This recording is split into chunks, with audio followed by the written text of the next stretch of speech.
গণভবনের ভেতরে যে দৃশ্য, সেই দৃশ্যগুলো কিন্তু ছবি আকারে এখানে রাখা হয়েছে এবং তার ভেতরেই সেই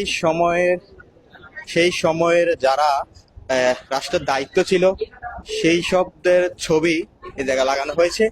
ঠিক দেখতে পাচ্ছেন এই জায়গার মধ্যে চট করে ঢুকে পড়বো শেখ হাসিনার সেই ছবিটি এই জায়গার মধ্যে রয়েছে, আমরা দেখতে পাচ্ছি। ঠিক ঠিক গণভবন, যে পথেও গণভবনটি তৈরি করা হয়েছে ঢাকা বিশ্ববিদ্যালয়ের ভেতরে, এই দৃশ্য ঠিক এখানে রয়েছে। এবং আরেকটি দৃশ্য, সেটি হচ্ছে যে কাঁঠাল রানী যে যে চেয়ার, যে মুকুট, সেই কাঁঠাল রানীর যে চেয়ার মুকুটটি আমরা দেখতে পাচ্ছি যে এই জায়গার মধ্যে রয়েছে। এবং আমরা যদি আরেকটু এটি ঘুরে দেখানোর চেষ্টা করি, গণভবনের ভেতরে যেভাবে মূল মূল গণভবনের ভিতরে যে দৃশ্যগুলো, সেই দৃশ্যগুলো এখানে ছবি রাখা হয়েছে।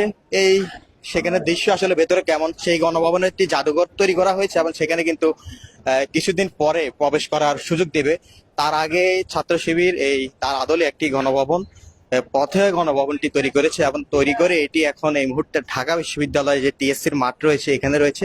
এবং এখানে আরেকটি ছবি রয়েছে, ফ্যাসিস্ট ক্ষমতাচ্যুত প্রধানমন্ত্রী শেখ হাসিনা।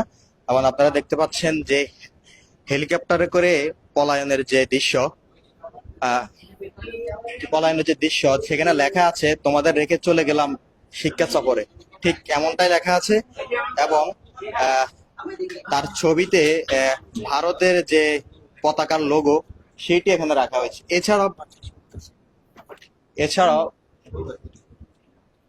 এছাড়া বিভিন্ন সময় দ্রব্যমূল্যের দাম বেড়ে গেলে তখন যে বিকল্প রেসিপি তিনি বলতেন, সেই রেসিপিও কিন্তু এই জায়গায় আমরা দেখতে পাচ্ছি যে কাঁঠালের রেসিপি।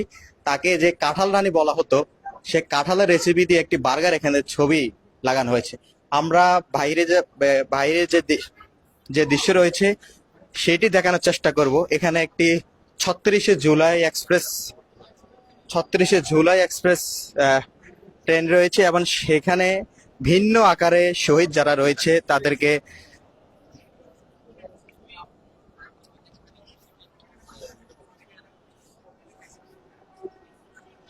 ভিন্ন আকারে শহীদরা যারা রয়েছে 36শে জুলাই এক্সপ্রেস ট্রেন, সেখানে বিশেষভাবে তাদেরকে উপস্থাপন করা হচ্ছে।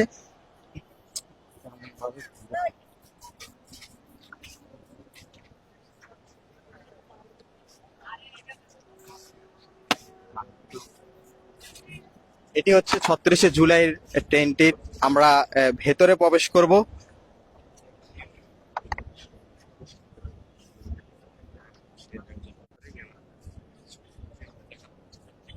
আমরা ভেতরে প্রবেশ করছি সেই পথেও গণভবনের পাশে যে 36শে জুলাই যে ট্রেনটি রয়েছে, 36শে জুলাই এক্সপ্রেস। ঠিক এই যে ট্রেনটি দেখা যাচ্ছে যে এখানে আমরা দেখতে পাচ্ছি যে যারা এই গণঅভ্যুত্থানের আন্দোলনে শহীদ হয়েছিল ঢাকা সহ ঢাকার বাইরে বিভিন্ন জায়গায়, তাদের ছবিগুলো কিন্তু এই জায়গায় রয়েছে এবং ট্রেনটি যাচ্ছে আর আমরা দেখতে পাচ্ছি যে শহীদদের ছবিগুলো দেখা যাচ্ছে।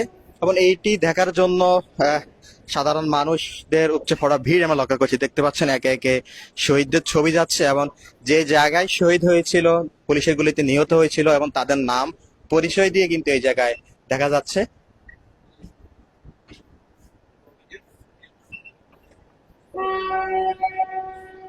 এবং এই ট্রেনের দৃশ্য এবং এখন যে দৃশ্যটি দেখা যাচ্ছে এটি হচ্ছে যে আয়নাগর। এবং সেই সময় আয়নাগরে গুম করে যেভাবে নির্যাতন করা হতো তাদেরকে, সেই দৃশ্য অনেকটাই এখানে এখানে অনেকটাই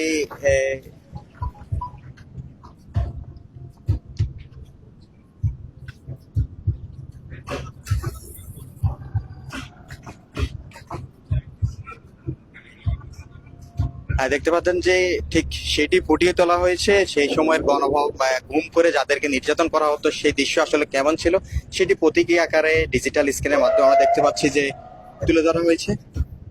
ঠিক দীর্ঘ 17 বছরের যে দুঃশাসন, আওয়ামী লীগের যে শাসন আমল যেমন ছিল, সেই